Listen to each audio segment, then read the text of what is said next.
El Centro de Humanidades Josef Pipper presenta al profesor Gerardo Medina con el tema Aristóteles y la ciencia.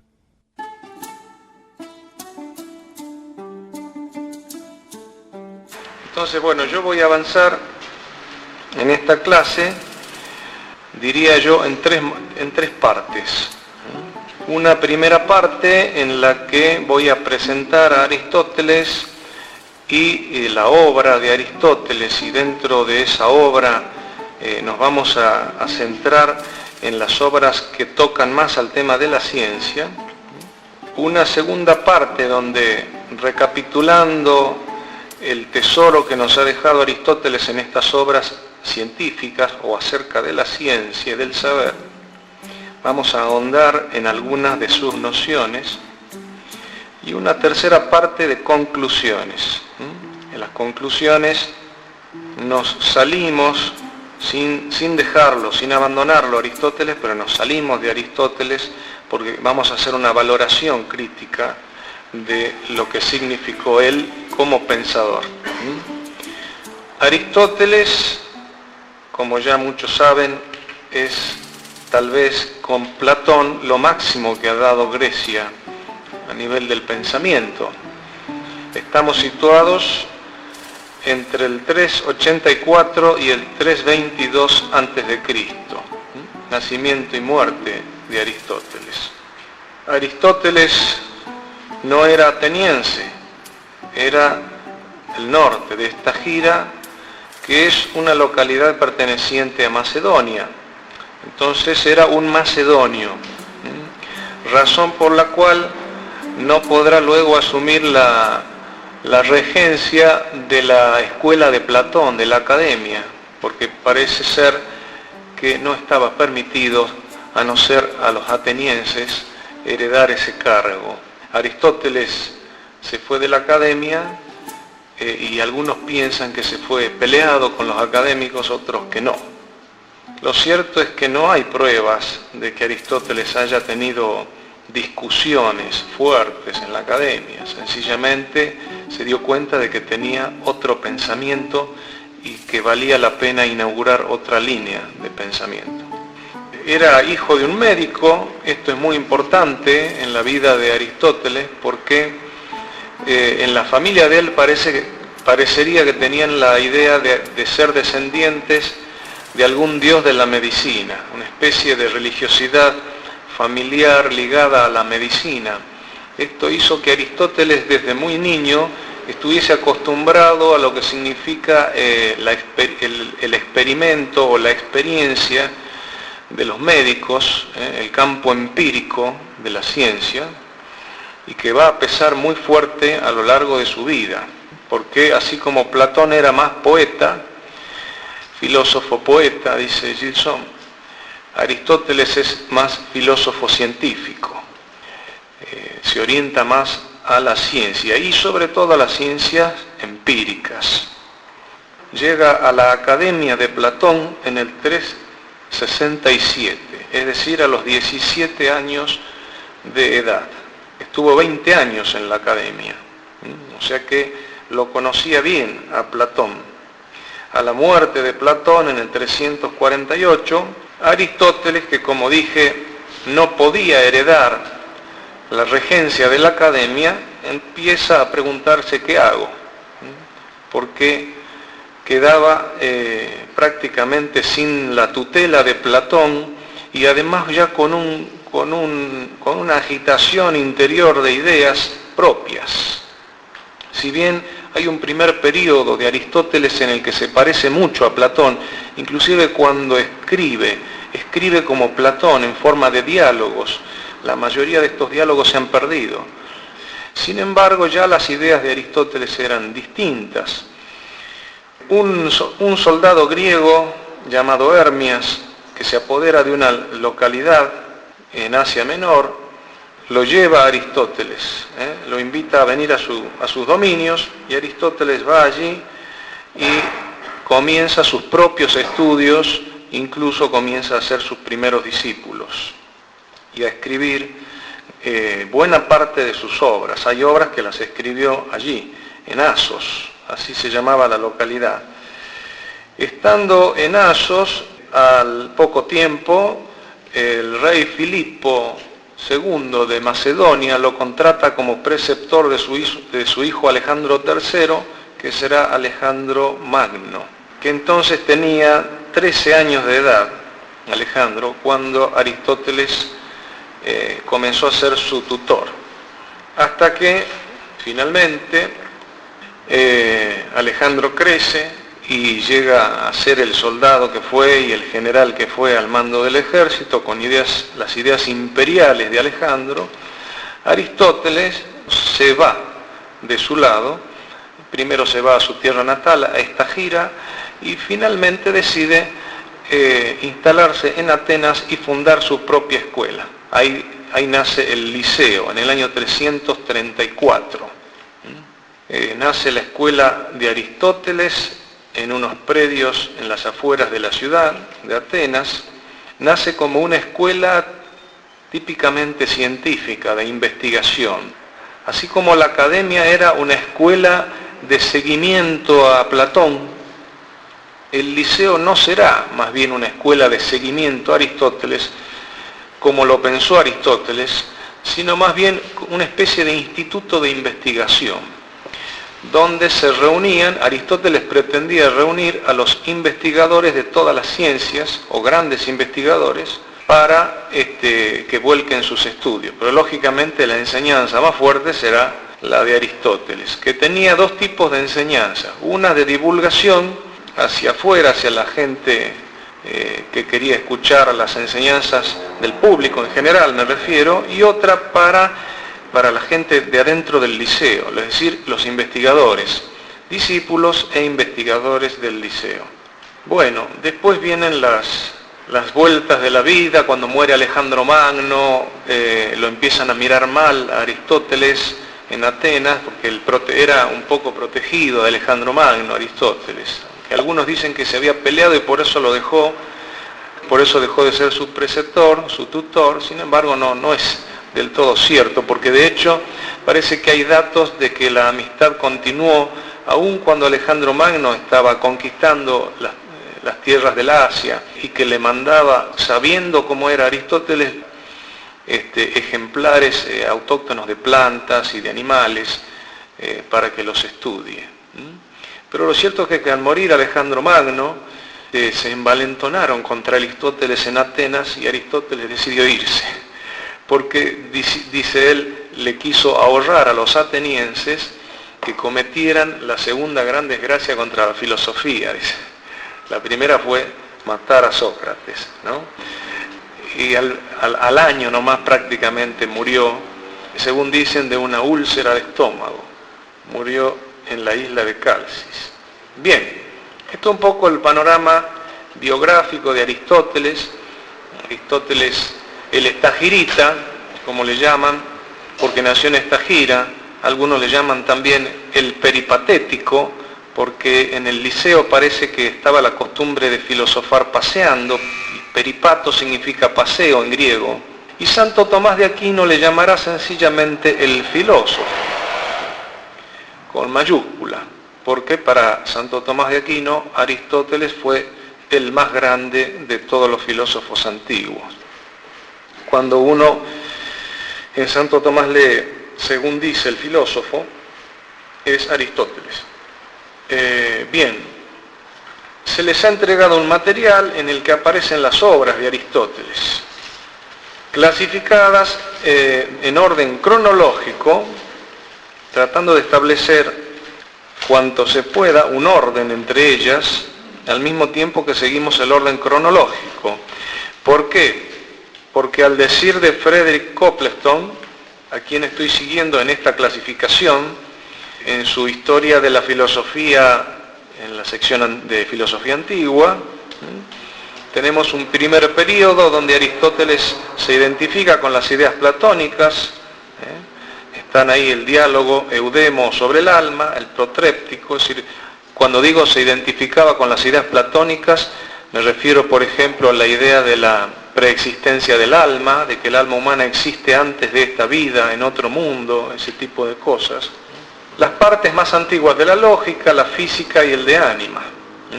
El segundo período, según Copleston, inicia el apartamiento del platonismo. Y el tercer período ya es propiamente la obra que él realiza propia, con todo su pensamiento original, en el Liceo. Son las obras pedagógicas, la fundación del método científico empírico. Parece que Aristóteles terminó su vida casi por completo dedicado a la ciencia empírica. Esto no significa que haya abandonado los ideales metafísicos de su maestro, de Platón, pero sí significa que Aristóteles tiene plena conciencia de lo que está sucediendo con su obra. Él está nada menos que fundando la ciencia.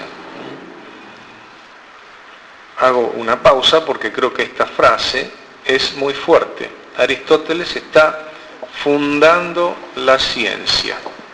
Occidente le debe a Aristóteles esto, nada más ni nada menos.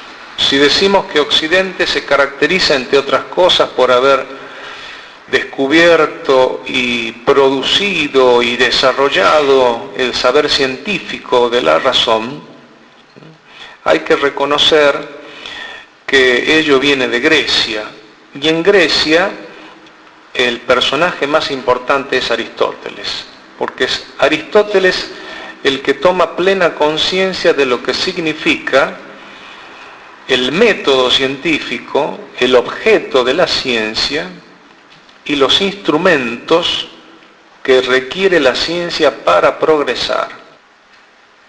Este es el punto tal vez más discutido de Aristóteles, porque cuando se dice que Aristóteles es el fundador de la ciencia, en general el pensamiento moderno no suele estar de acuerdo. El pensamiento moderno cree que la ciencia surgió con Bacon o con Copérnico y Galileo, y a partir de allí la física de Newton, y después todo lo que sigue hasta nuestros días, ¿no? Sin embargo, parecería que Aristóteles no le habría aportado nada a la ciencia y que todo lo aristotélico es signo de decadencia o de un pensamiento retrógrado. Bueno, mi intención es al menos tratar de mostrar que no es así, que Aristóteles sigue siendo el fundador de la ciencia y tiene mucho que decir. No es que fue el fundador y allí quedó en el siglo IV antes de Cristo el resultado de la obra aristotélica, sino que tiene mucho que decir hoy. Lo que le ocurre al pobre Aristóteles es que, lo digo en sentido irónico, es que fue asumido por el cristianismo. Lo peor que le podía pasar al pobre Aristóteles desde el punto de vista de la difusión de su pensamiento, tal como lo entendemos hoy, decir, aparecer en televisión y tener éxito en las librerías, era que lo asumiera el cristianismo, porque entonces todo rechazo del cristianismo derivó en un rechazo de Aristóteles. Lo digo en sentido irónico. Bueno, a continuación he colocado una serie de ítems que nos servirán para reflexionar sobre la teoría de la ciencia en Aristóteles. En primer lugar, algo que ya dije, Occidente es signo también de la ciencia, del saber científico. Pero aquí nos enfrentamos a una aporía. ¿De cuál saber científico? Del saber científico empirista de los ingleses, del positivismo del siglo XVIII, XIX, del procesualismo de la física del siglo XX o del relativismo científico actual. ¿De cuál de esas ciencias es signo Occidente? Nosotros creemos, o yo por lo menos pienso así, creo que cuando se habla de Occidente se comete una gran injusticia. y especialmente hoy que se ponen de moda, que se ha puesto de moda muchas cosas orientales. La importación de cosas orientales en Occidente, caracterizando la vida de Occidente como decadente y preocupada en exceso por la vorágine de la vida de la civilización, en contraposición a Oriente, que sería la fuente de la vida de la paz y de la tranquilidad y de la naturaleza y cosas por el estilo. Yo creo que se comete una gran injusticia porque Occidente también es signo de naturaleza, de orden y de paz. Hay que saber buscar en la historia, nada más. Y los males que aquejan a Occidente hoy en día también aquejan a Oriente. No es una división de la que podamos decir, por un lado está Oriente, por otro lado está Occidente, ¿no? Porque las riquezas de Oriente a veces han sido asumidas por el Occidente cuando el Oriente estaba en decadencia o entró en decadencia. En el cristianismo por lo menos pasó eso.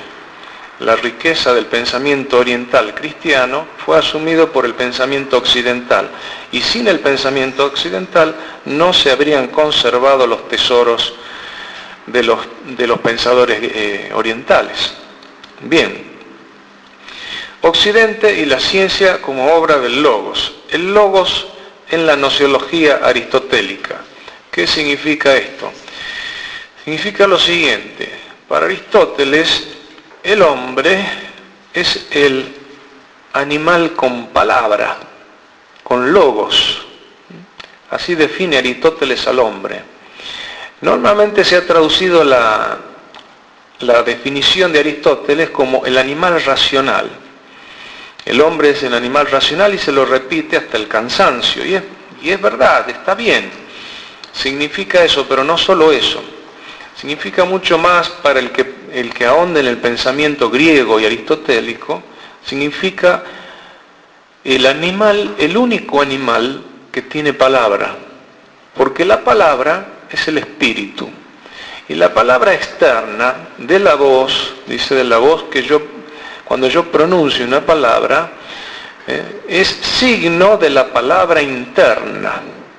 Esa palabra interna es el pensamiento, el logos, que a diferencia de los animales que producen sonidos y tienen solo un lenguaje en un sentido metafórico, el animal irracional no tiene propiamente hablando un lenguaje, solo en sentido metafórico. ¿Por qué? Porque el sonido que pronuncia el animal se refiere siempre a un hecho concreto del aquí y ahora, con un fin ya perfectamente establecido en la naturaleza, en el instinto, que es procrear, conservar la especie o conservar la propia vida mediante la búsqueda del alimento o mediante la huida de algún enemigo, por ejemplo, cosas por el estilo. Siempre el fin está ahí, conservar la vida individual y la vida de la especie en el animal. Y todos los sonidos que el animal produce se orientan a eso, son hechos singulares del aquí y ahora, sin ninguna trascendencia universal. En cambio el logos, que es la palabra, tiene un valor universal. El otro día una alumna me preguntaba, ¿y cómo sabemos que los animales no piensan? Y entonces yo casi siempre suelo hacer algún chiste, a veces se me entiende mal y se me enojan los alumnos. Le digo, porque si estuviese pensando te lo diría, le digo. ¿Cómo que me lo diría? Claro, porque el pensamiento tiene valor universal en la comunicación. Entonces, cuando un ser se manifiesta tal cual es. Y cuando el hombre habla, incluso con una persona que hable otro idioma, puede llegar a entenderse. ¿Por qué? A pesar de que el sonido es totalmente distinto, hay un contenido universal. El sonido concreto, individual, es distinto, pero hay un contenido universal. Esa es la posibilidad de comunicación del hombre, el logos, el contenido universal del pensamiento, que para Aristóteles es fruto de lo que él llamó el intelecto agente. El intelecto agente es una doctrina de Aristóteles sobre el conocimiento que lo separa de Platón y al mismo tiempo va a dar mucho que hablar y que escribir a los árabes de la Edad Media y a los cristianos de la Edad Media. ¿Por qué? Recordemos un poco. Para Platón las ideas son innatas, porque el alma, según Platón, existe antes de esta vida en otro mundo, y en ese mundo ya conoce la verdadera realidad. Al caer en este mundo, utiliza la imagen de un mito, de una alegoría, de la caída, de los caballos, el caballo negro que tira más que el otro, entonces el alma cae, bueno, y se encierra en el cuerpo, y el cuerpo viene a ser una especie de impedimento para el alma, según Platón, la cárcel, como le dicen muchos. Para él es un impedimento el cuerpo, y el alma hace un esfuerzo inmenso por liberarse de las ataduras del cuerpo para poder volver a la luz de las ideas abstractas, porque Platón es un hombre que está enamorado de las ideas en su sentido más perfecto, de las abstracciones más puras. Ese es el valor, tal vez, mayor valor de la nociología platónica. Y entonces el conocimiento para Platón es un recuerdo, nada más que una reminiscencia, que es esa actividad de recordar las cosas que ya conocíamos. En cambio, para Aristóteles, las esencias no están en otro mundo, sino que están en este mundo y en las cosas. Y entonces es a través de la sensibilidad y del cuerpo humano que nosotros podemos conocer. Y conocemos por vía de abstracción, separando en nuestra mente lo que es individual, particular y concreto de lo que es universal. Y la luz que produce esa separación, a veces en algunas clases se utiliza la imagen del rayo X, que logra ver a través de, bueno, no es solo una imagen. Según Aristóteles, cuando nosotros nos cargamos de imágenes, de fantasmas, como hablaban ellos los griegos, porque las imágenes le decían fantasmas, cuando yo me cargo de fantasmas, hay espontáneamente en mi inteligencia una iluminación, como una luz, dice, que logra separar lo esencial. Y a eso le llamó el intelecto agente, el que produce la abstracción, y entonces me permite obtener lo universal, que después es pronunciado en la palabra mental y en la palabra externa. De modo que ahí estamos situados, y Aristóteles y la ciencia hay que entenderlo a partir de la nociología de Aristóteles, es decir, de lo que él pensaba en general del conocimiento, un conocimiento que tiene como dos fases, una sensitiva de los sentidos y otra propiamente intelectiva del intelecto agente, que ilumina, que pone en acto, dice él, utiliza la expresión esta, pone en acto la esencia o cuididad de la cosa, de modo semejante a como la luz física pone en acto los colores. Esa es la comparación que él hace. Así como cuando yo enciendo la luz, o el sol ilumina, o lo que sea, algo, la luz hace que el color esté en acto. Y sin la luz no existe color en acto, sino solo color en potencia. Esto es una doctrina muy interesante, incluso para comparar con las actuales teorías de la luz, que sin la luz no existe el color.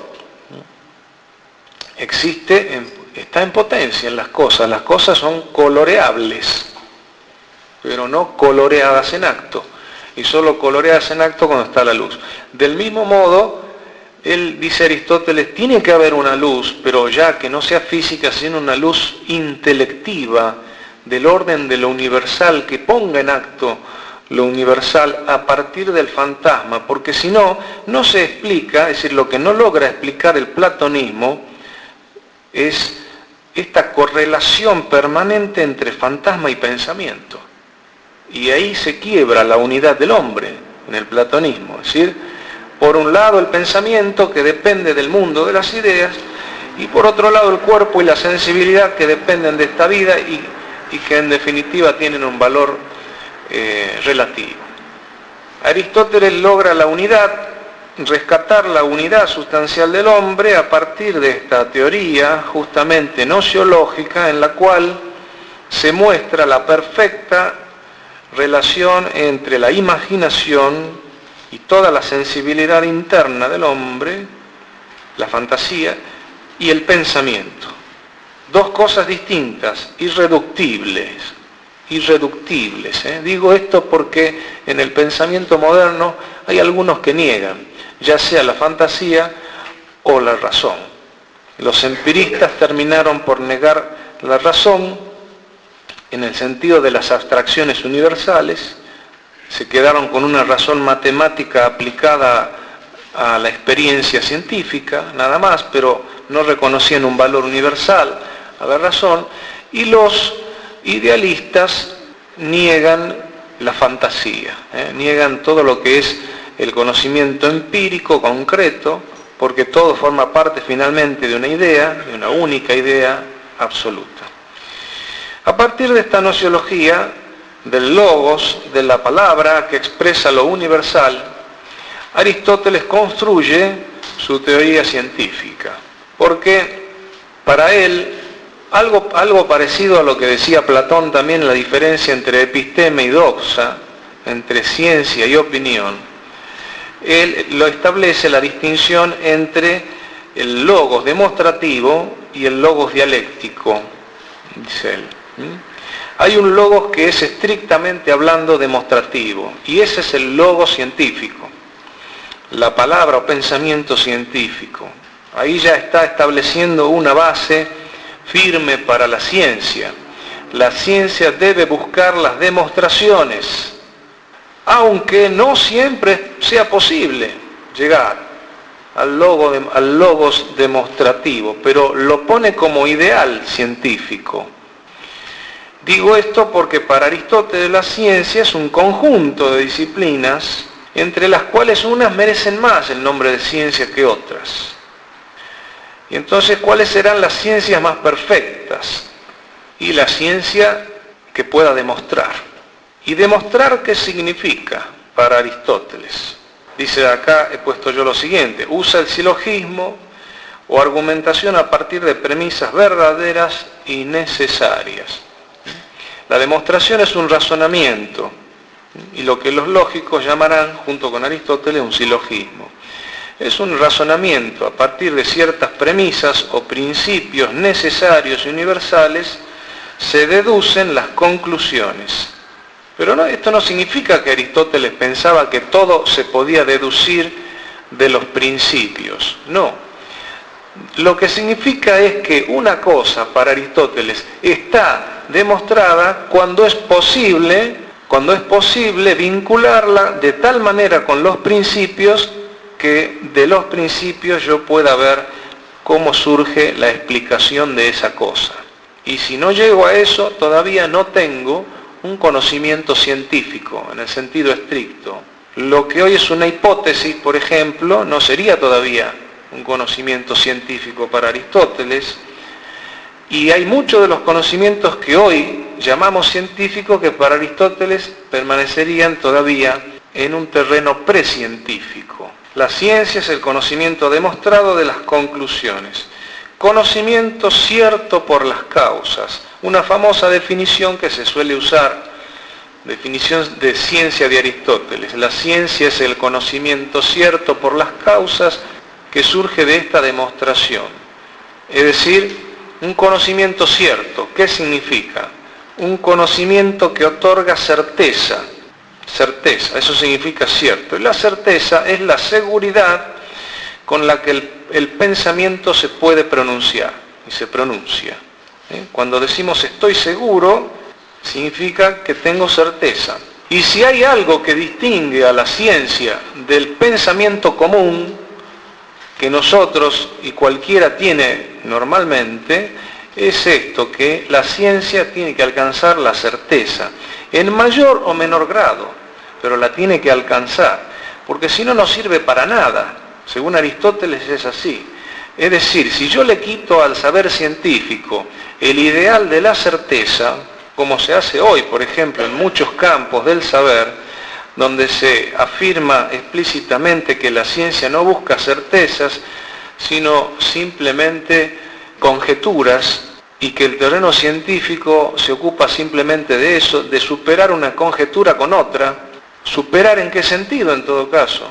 Porque si todo finalmente es conjetura, no hay ni mejor ni peor, no hay superación, hay simplemente una sucesión, un antes y un después, como se puede pensar, por ejemplo, que después de una teoría científica viene otra, que destruye la anterior, y esas cosas que hoy estamos acostumbrados a escuchar, y que carecen de una base verdaderamente histórica, real, científica. Porque no es cierto que la ciencia siempre ha ido cambiando de teorías. Hay conocimientos perennes ya desde la época de Aristóteles hasta hoy. Aunque haya, por supuesto, que reconocer que en muchas cosas los conocimientos logrados por Aristóteles y por sus predecesores ya están superados. Por supuesto, por supuesto. Ni una cosa, ni la otra, ni un extremo, ni el otro. En cambio, el logos dialéctico, dice, es el que parte o toma su punto de partida de las opiniones acreditadas. Por ejemplo, argumentos de autoridad. Implica siempre conceder al otro el derecho de objeción y réplica. No implica el necesario convencimiento del otro o de uno, aunque caiga derrotado. Dice, aunque alguien me derrote en la discusión, esto no significa que me ha convencido. He salido perdiendo, no he podido ganar en la discusión, bueno, pero no me convenció. Es también lo que le pasa muchas veces a los alumnos. ¿Sí? No me convenció el profesor, pero la verdad que no sé qué más decirle. Pero el que dialectiza no ve, aunque sea en ficticio, la solución. Más bien interroga. La dialéctica es más bien interrogativa, pregunta. No se apoya en un saber especializado, sino más en la cultura general. Está en la búsqueda de premisas firmes para pasar a construir una demostración. Está para Aristóteles como en un paso previo, es decir, que previo al saber científico está la dialéctica. La dialéctica es útil en ese sentido, de que es como un café filosófico. La dialéctica es como un café filosófico, donde se puede discutir y cada uno puede decir lo que piensa, pero con el afán de buscar la verdad. Entonces, la capacidad de argumentar que todos tenemos puede ser que llegue en algún momento en el que produzca en alguno de ustedes un silogismo demostrativo, es decir, científico. Y entonces alcanzará en ustedes el rango de ciencia. Porque la ciencia no es algo que existe dando vueltas por el aire, por la atmósfera. La ciencia existe en la persona, existe en la inteligencia de cada uno. ¿La tenés o no la tenés? ¿La alcanzás o no la alcanzás? No está en los libros. Vos podés tener una hermosa biblioteca y no tener ciencia. Porque la ciencia está en el silogismo demostrativo. Y Aristóteles decía, ¿quién es el que sabe realmente? Un profesor que sabe, que no es el caso nuestro, por supuesto, dice, es el que puede demostrar todo lo que sabe sin recurrir al libro ni a maestro. Lo puede demostrar por él mismo, no diciendo porque dice fulano, porque piensa sultano. Es decir, la demostración estrictamente hablando, o se posee o se alcanza como razonamiento o no. Ahora, para alcanzar la demostración, y ahí viene un punto neurálgico de la teoría de Aristóteles, es necesario ver los principios. Porque si yo no alcanzo a ver los principios de cualquier ciencia, de las matemáticas, de la física, de lo que sea, de la antropología, de la psicología, si quieren, de la política, si yo no alcanzo a ver los principios, no puedo demostrar nada.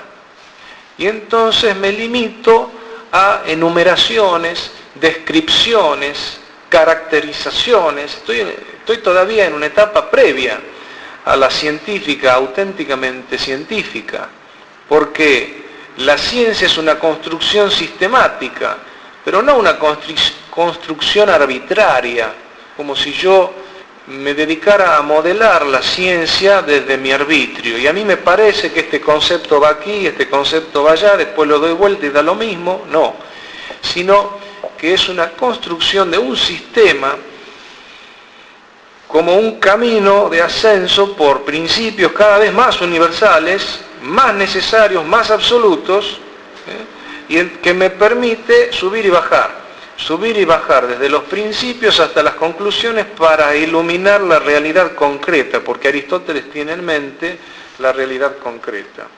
Y entonces, para iluminar la realidad concreta, singular, particular, hay que recurrir a los principios. Y el descubrimiento de los principios, dice, es solo una etapa previa en la ciencia. La ciencia es poseída cuando, conocidos esos principios, yo puedo efectuar las demostraciones propias de esa ciencia. Puedo razonar correctamente llegando a las conclusiones. Los principios, dice Aristóteles, se descubren por inducción, pero la ciencia es deductiva. La ciencia, en un sentido perfecto, dice, es deductiva. Esto no significa que Aristóteles le haya negado importancia a la inducción, todo lo contrario. Aristóteles dedica la mayor parte de su vida a la inducción, coleccionando plantas y animales y piedras, etc. Lo que hace Aristóteles es nada más que, ni nada menos, que juntar el material que permite la inducción. Pero no siempre, dice Aristóteles, es posible una inducción perfecta, porque sería necesario para eso enumerar todos los casos. Y como no se puede a veces enumerar todos los casos, debemos contentarnos, dice Aristóteles, con cierta enumeración y cierta inducción. Ahora, la ciencia perfecta es cuando logro hacer que las cosas del mundo sean entendidas desde sus principios o causas, como por vía deductiva. No hay que confundir esto con el apriorismo kantiano, porque Kant hablaba de las categorías a priori. Kant, siglo XVIII, habló de las categorías a priori, como nuestro pensamiento, una cosa mixta entre Aristóteles y Platón, ¿no? Nuestro pensamiento ya tiene ciertas categorías que le va poniendo a la sensibilidad y eso produce el conocimiento científico, según Kant, y el progreso de la ciencia. Para Aristóteles, primero está la inducción a partir de lo concreto y sensible, la abstracción, el conocimiento de los principios, y sólo mediante una progresiva captación de los principios es posible iluminar después lo concreto. Es decir, que hay un doble orden, uno sensitivo y el otro intelectivo. De la sensibilidad se asciende al orden intelectivo, por la luz del intelecto agente, se descubren los principios y esos principios son los que después iluminan nuestro conocimiento de la realidad concreta y sensible de este mundo. Nos elevamos para desde arriba, desde la luz de la inteligencia, iluminar las cosas. Y cuando yo ilumino las cosas, no es que se apaga la inteligencia para volver a la sensibilidad, sino que está el hombre completo, iluminado, porque las cosas son vistas en los principios. Mientras que al principio la simple experiencia no alcanza para iluminar la vida. Por eso Aristóteles distingue entre el sabio o el científico y el hombre experimentado, porque la experiencia, dice, me da un conocimiento muy valioso, pero no me explica el porqué de las cosas. Cuando se pasa de la simple experiencia, a veces dice, el que solo tiene experiencia, a veces parece aventajar al científico, al que está estudiando, digamos, porque conoce los hechos concretos. Sin embargo, a la larga, cuando el científico logra conciliar y alcanzar la verdadera ciencia, conciliar los principios y las demostraciones con la experiencia, tiene un dominio que la simple experiencia nunca podrá darte. Es decir, que la experiencia es una fase también previa para la ciencia. Por eso Aristóteles distinguía por encima de la ciencia otro principio que él llamaba el nous, y después se tradujo al latín como intellectus, que es como una ciencia no demostrativa, dice él. Curioso, porque la ciencia, en sentido estricto, es demostrativa. Sin embargo, el conocimiento del nous o del intellectus es primero y no es demostrativo. ¿Por qué? Porque versa acerca de lo que es evidente, de lo que se impone por su propia evidencia. Y según Aristóteles, el ejemplo máximo que él daba era el principio de no contradicción. Nada puede ser y no ser al mismo tiempo en el mismo sentido, que es el principio que según él gobierna todos nuestros razonamientos y gracias al cual podemos pensar, razonar. Bueno, hay una serie de principios que él estudia muy bien: el principio de no contradicción, el principio tercero excluido, el principio del todo y la parte, el todo es mayor que la parte. Aristóteles es el gran descubridor de este hábito, de que nosotros, todos los hombres, nacemos con este hábito incoado, dirá Santo Tomás, con este hábito que ponemos en juego tan pronto como se inicia el uso de la razón, que es el hábito de ciertos principios primeros, sin los cuales no podríamos razonar. Y es lo que le ocurre al niño, cuando el niño empieza a pensar. ¿Quién le ha dado el puntapié inicial al niño para que piense? ¿El padre, la madre, un tío, un amigo? No. Esto es de experiencia. Sobre todo los que tienen hijos pueden y se sorprenden de ver que los chicos apenas salen de ser bebé y se encuentran ya razonando y comprendiendo perfectamente lo que sucede. Y cada día nos sorprendemos más de los hijos hasta que ya no podemos hablar entre adultos porque entienden todo. Y entonces antes uno podía hablar en difícil, total los chicos no entendían. A los 4 años ya no podés hacer eso porque ya te entiende perfectamente lo que está diciendo. Si estás hablando de él o si estás hablando de otro, y ya no podés criticar a nadie, por ejemplo, porque después te preguntan.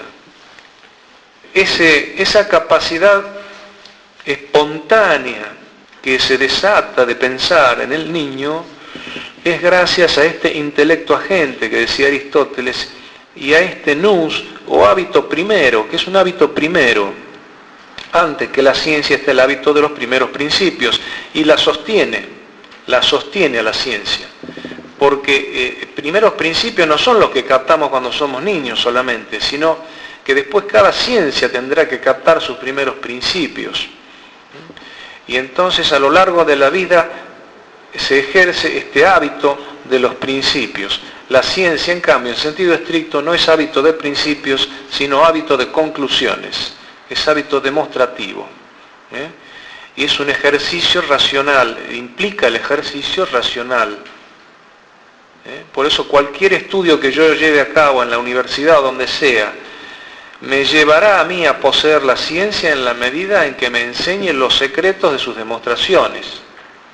¿Cuándo aprendió el alumno? Cuando sabe hacer las demostraciones. Como diría Aristóteles, sin recurrir a libro ni a maestro. ¿Y esto por qué es así? Y porque usted me lo dijo. No, entonces todavía no lo sabés. Lo sabés cuando no recurrís al libro ni a maestro. Pero para esto tenés que hacer todo un recorrido de la inducción de los principios y del ejercicio del logos demostrativo. El logos que llega a la conclusión con certeza. Conocimiento cierto por las causas. Uno conoce científicamente cuando conoce las causas de las cosas.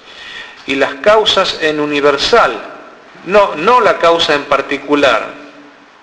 Por ejemplo, si yo digo, ¿por qué vinieron al Centro Piper? Y uno dice, porque me invitó Pedro. Eso es una causa particular, singular. El amigo Pedro lo invitó y él vino. Pero, Podríamos seguir preguntando y entonces descubriríamos que hay otras causas que lo atraen a venir a este centro de historia del pensamiento.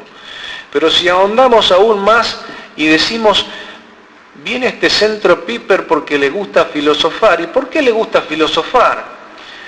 Porque es hombre y todo hombre tiende naturalmente a filosofar. Hemos llegado a un principio universal.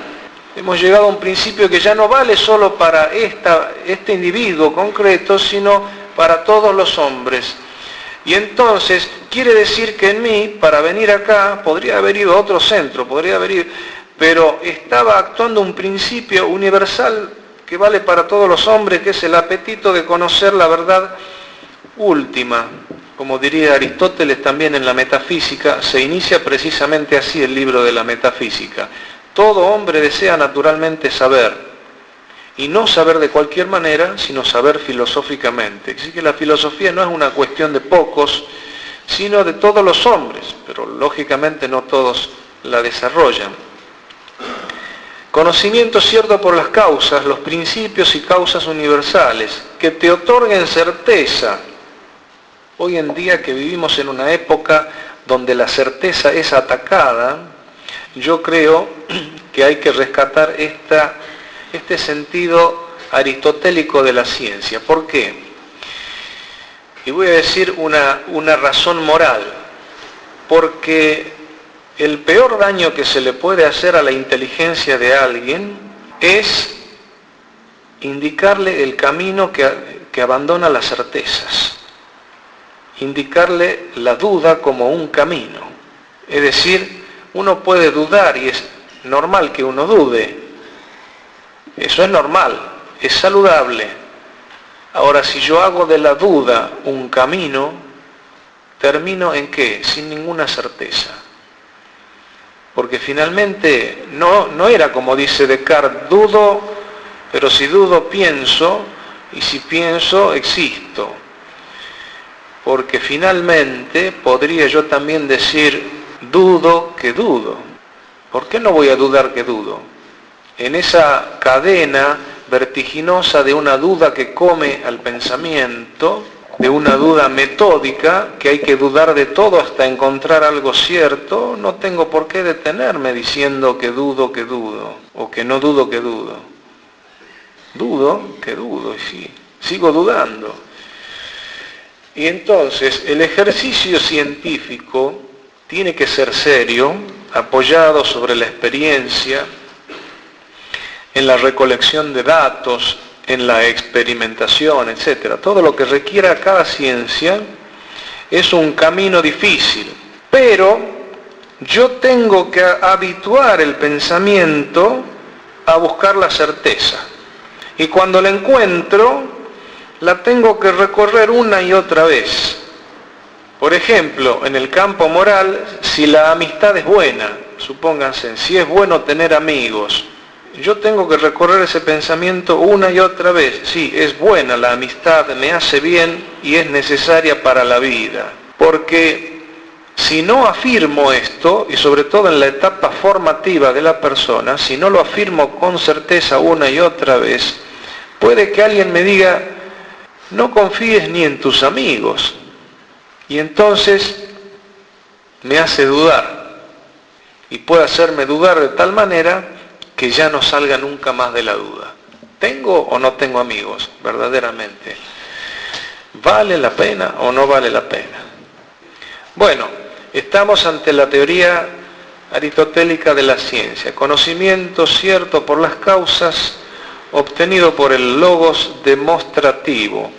Es decir, como consecuencia de la luz de los principios, se engendra un sistema en el cual las demostraciones se apoyan unas en otras y todas se apoyan en los primeros principios.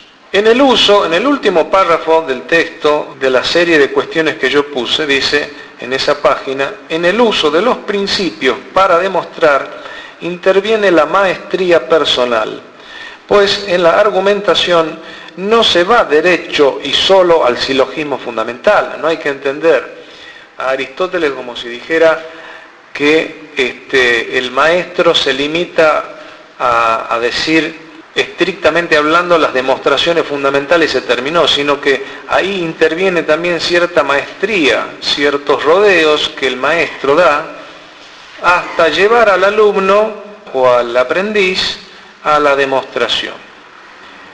Si ustedes leen los textos de Aristóteles se van a dar cuenta, en Platón también, en Santo Tomás también, es decir, que no es fácil argumentar. Cuando yo les digo que las 5 vías demostrativas de la existencia de Dios en Santo Tomás, en una edición ocupan solo 2 páginas, uno se asombra, porque Santo Tomás está condensando, en muchos casos, el pensamiento aristotélico, en otros el platónico, está condensando los silogismos, el logos demostrativo o varios logos demostrativos articulados en una síntesis que conduce a la demostración final de que Dios existe.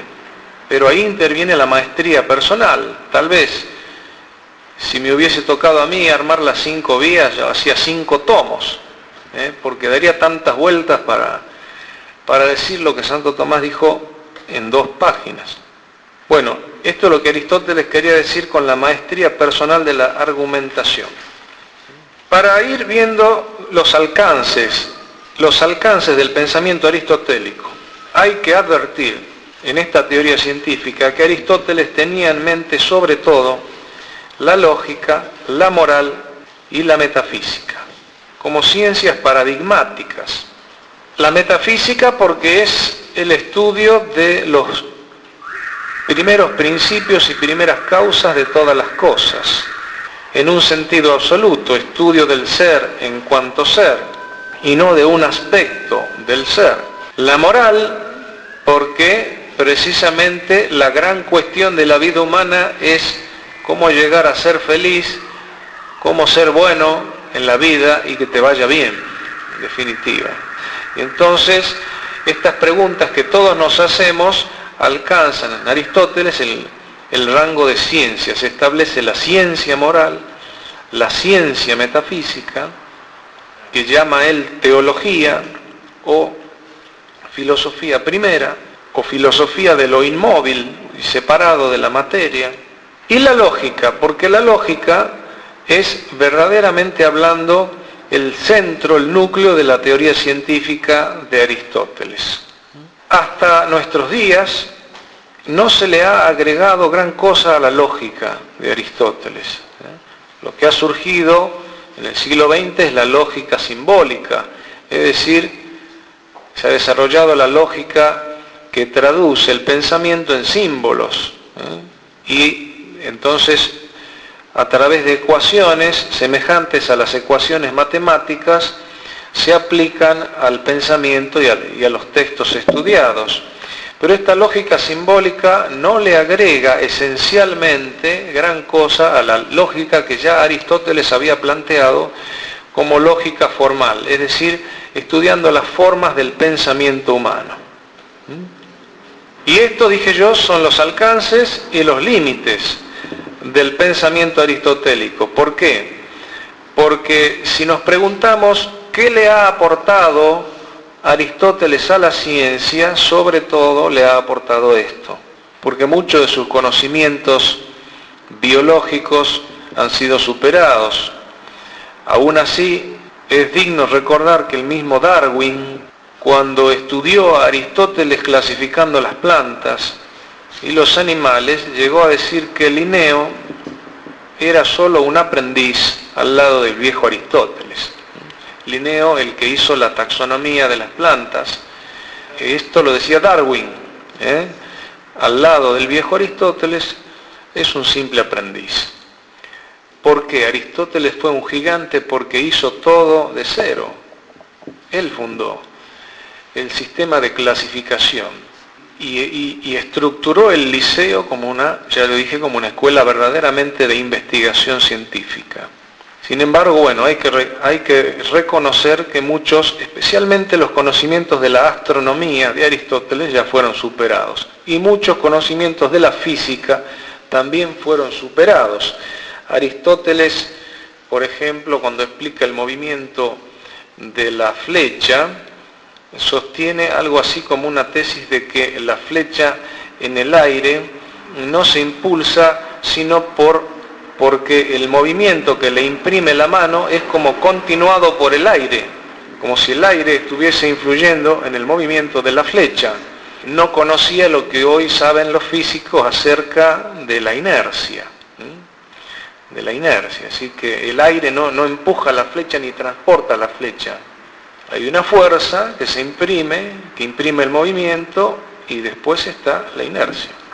O por ejemplo que Aristóteles piensa que el fuego sube porque busca su propio lugar, que está en las esferas del cielo, el lugar del fuego. Entonces tiende a su propio lugar natural. Como el lugar de la tierra está abajo, entonces tiende a caer, la piedra tiende a caer. No conocía lo que hoy ya se conoce como la ley de la gravedad, de la atracción entre los cuerpos en función de la masa y todo eso. Esto es para dar algunos ejemplos de en qué sentido fue superado Aristóteles. Pero hay un sentido en el que no ha sido superado. Y antes bien convendría recuperarlo. Cuando Aristóteles estudia la física, estudia el mundo físico, que él llama el mundo del ente móvil, por distinción del mundo metafísico, que es el mundo de lo inmóvil y separado de la materia. Lo inmóvil, ¿qué es? Vamos a tratar de ser sencillo. Lo inmóvil es lo espiritual para Aristóteles. Nuestras ideas, a medida que son más abstractas, son más inmóviles.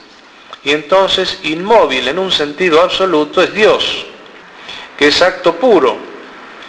Pero también le reconoce cierta inmovilidad a lo que él llama las inteligencias de las esferas, como seres intermedios entre Dios y el hombre, que después el cristianismo ha utilizado para estudiar a los ángeles.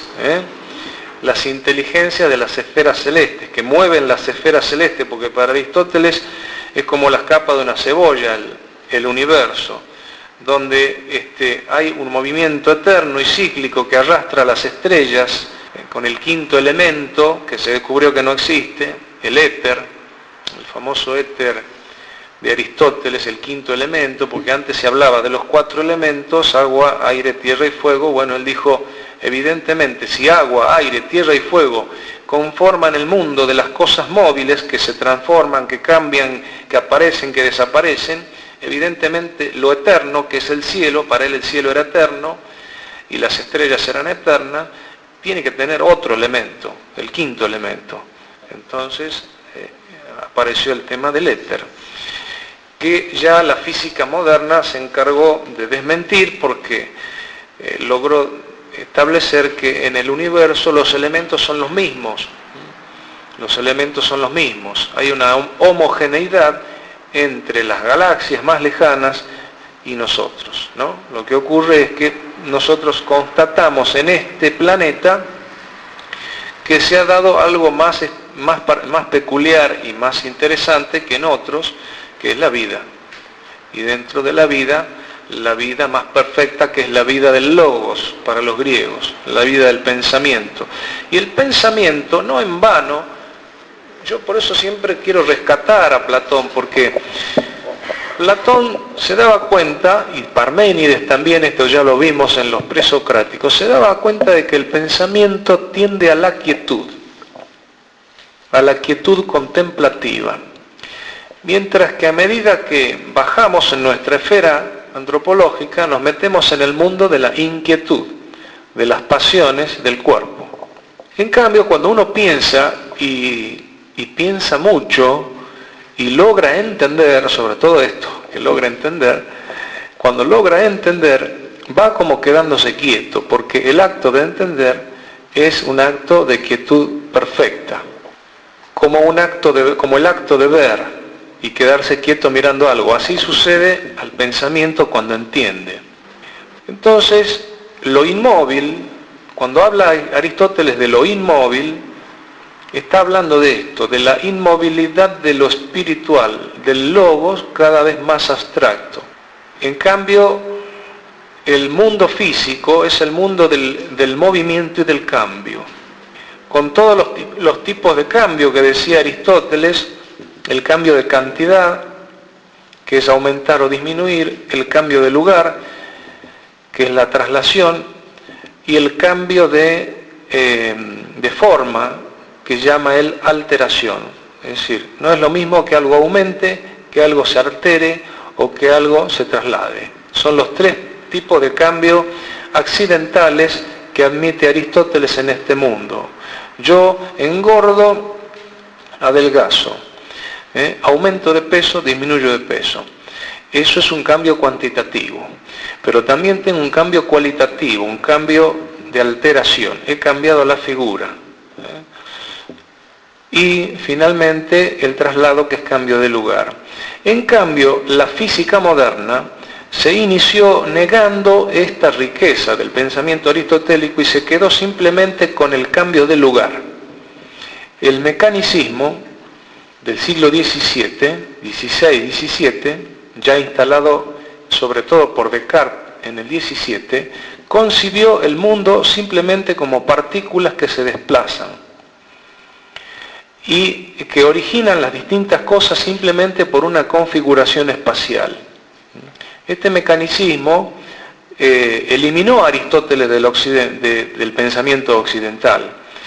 Desapareció la noción del cambio de cualidad, cambio cualitativo que llamaba Aristóteles de alteración, y sobre todo la noción de sustancia, que es la noción más rica que nos dejó Aristóteles. Aristóteles después será superado por Santo Tomás con otra noción más rica que no veremos ahora, que es la noción de acto de ser.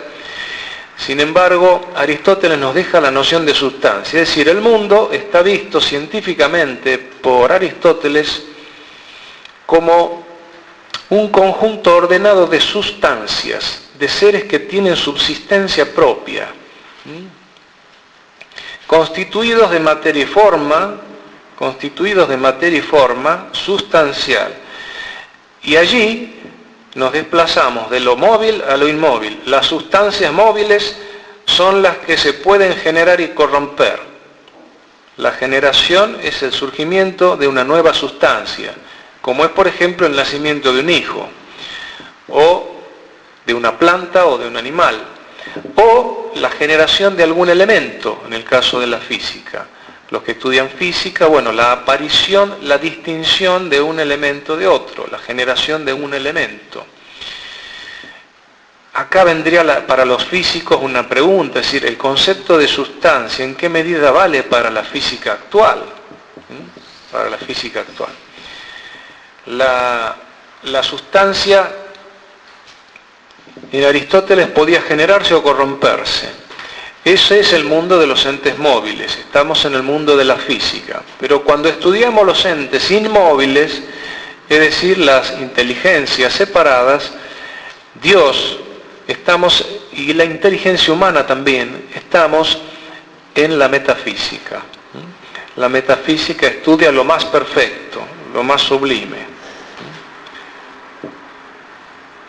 Finalmente, acerca de este tema de las cuatro causas, Aristóteles decía lo siguiente: de las cuatro causas que hay en las cosas móviles, sería la causa material, la causa formal, la causa eficiente y la causa final, la más importante de todas es la final.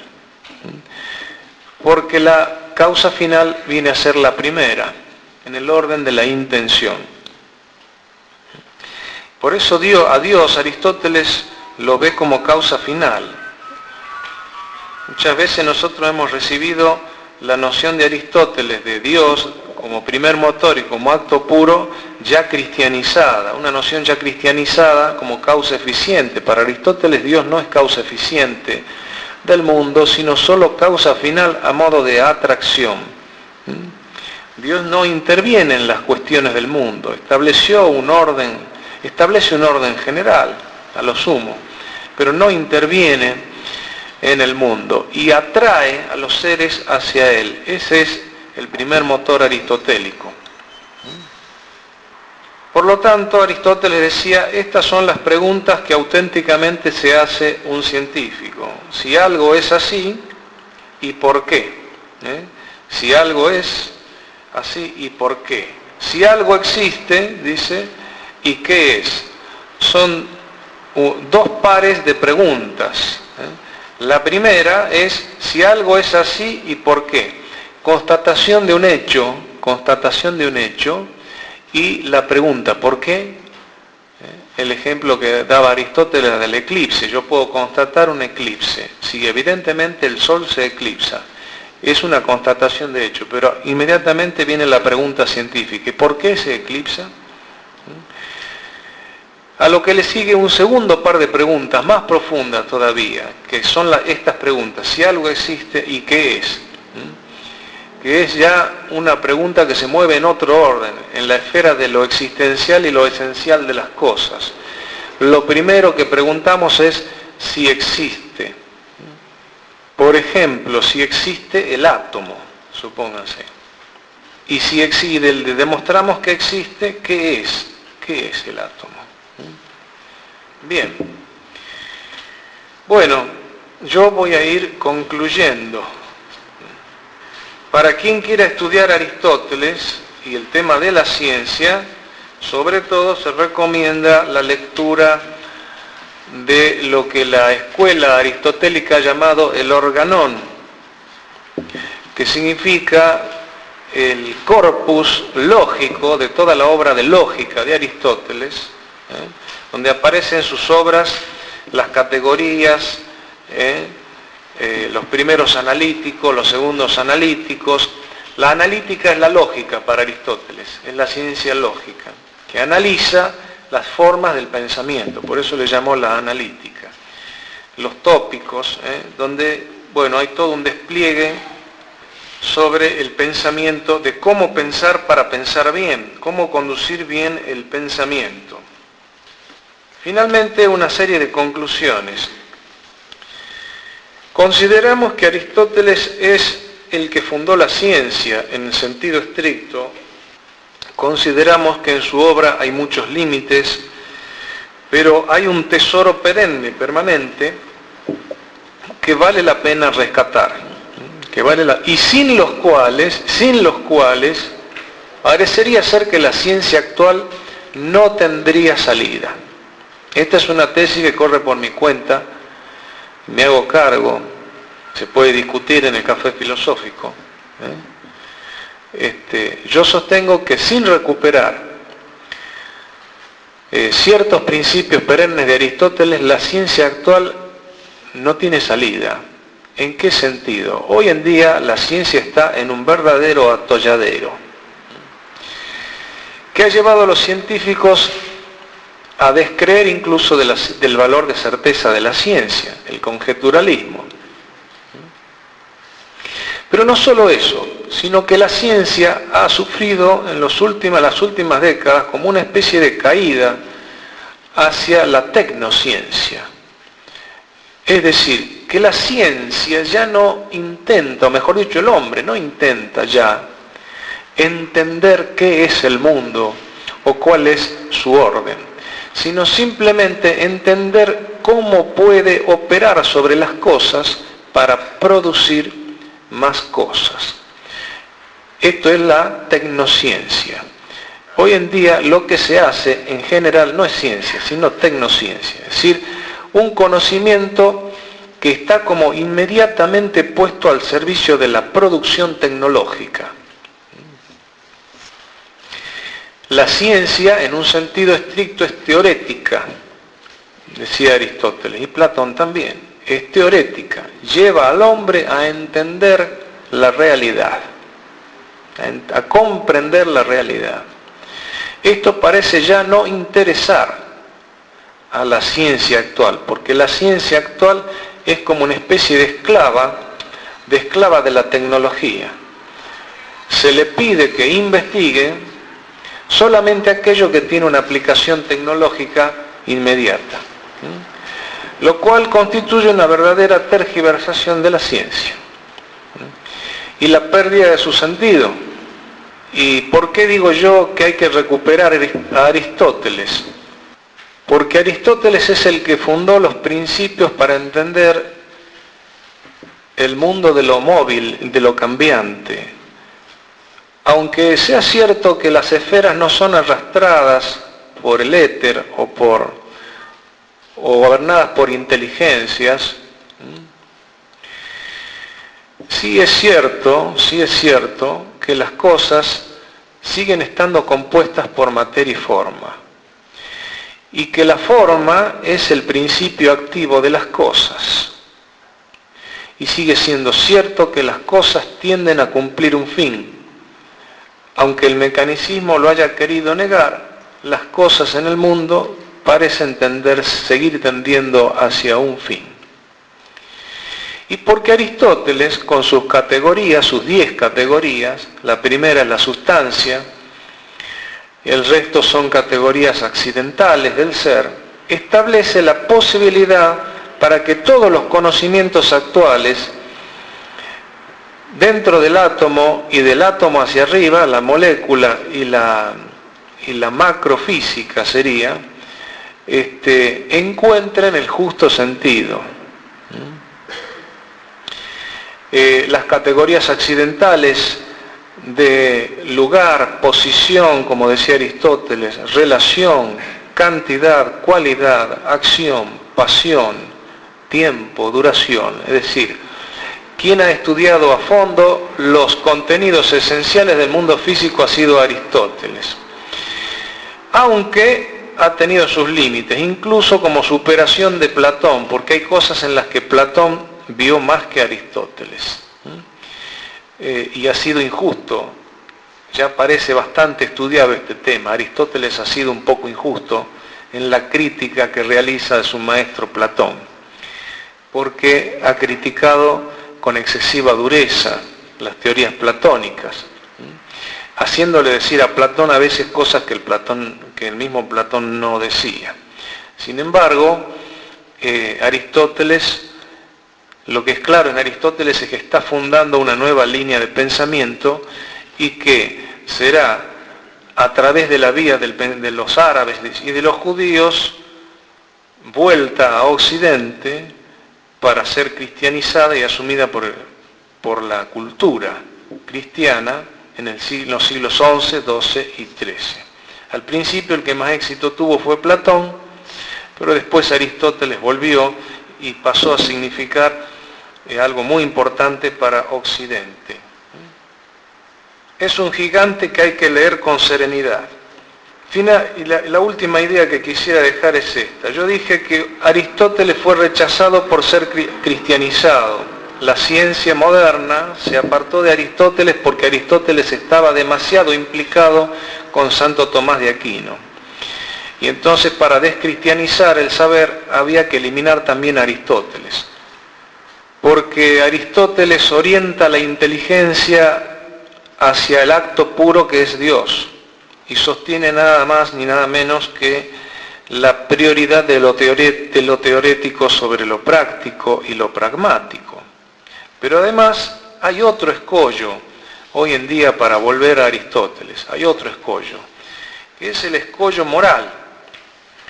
Porque aceptar la moral de Aristóteles, yo no puedo aceptar la moral de Aristóteles sin meterme, voy a utilizar una terminología de la astronomía que me gusta, me la han transmitido mis amigos físicos. No es posible aceptar a Aristóteles sin meterse en la órbita del gran atractor de la fe cristiana, porque la moral de Aristóteles está establecida sobre el fin último del hombre, que es la felicidad, y la felicidad para Aristóteles es la contemplación de Dios. Y no solo eso, sino que el camino para la felicidad, tema que vamos a ver con otro profesor, el camino de la felicidad es la virtud, y Aristóteles es el hombre que ha desplegado sistemáticamente y científicamente el edificio de las virtudes, que después fue unificada en el cristianismo con la vida del Evangelio. es decir, con las bienaventuranzas, porque así como Aristóteles hablaba del fin último, la felicidad, el cristiano habla de la bienaventuranza y de la vida eterna. Bienaventurado significa felices, y hasta hay traducciones de la Biblia que ponen eso, felices, así les llama Cristo a los que viven según el estilo de vida de Él, de Cristo. Felices aquellos pobres de espíritu, felices aquellos que tienen hambre y sed de justicia, felices los misericordiosos, felices, felices. El cristianismo también, como Aristóteles, fundamenta una moral sobre el fin último, y no sobre el deber, como lo hará Kant en la modernidad. Es decir, una moral donde lo bueno y lo malo esté regido por la ley o el deber.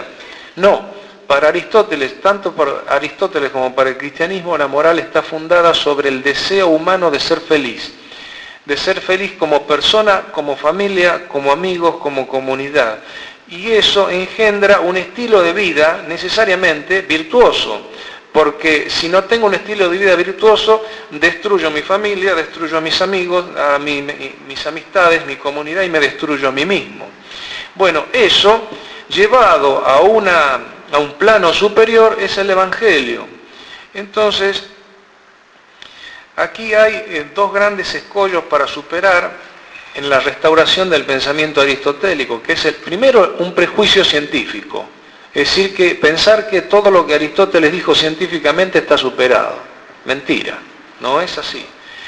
Y es más, Aristóteles ha fundado una física, ha fundado una lógica y una metafísica que son válidas para siempre, son principios perennes. Hay que saberlos depurar de lo que ya no vale. El primer gran escollo, un prejuicio científico, cientificista, bajo el mito del caso Galileo y todo lo demás,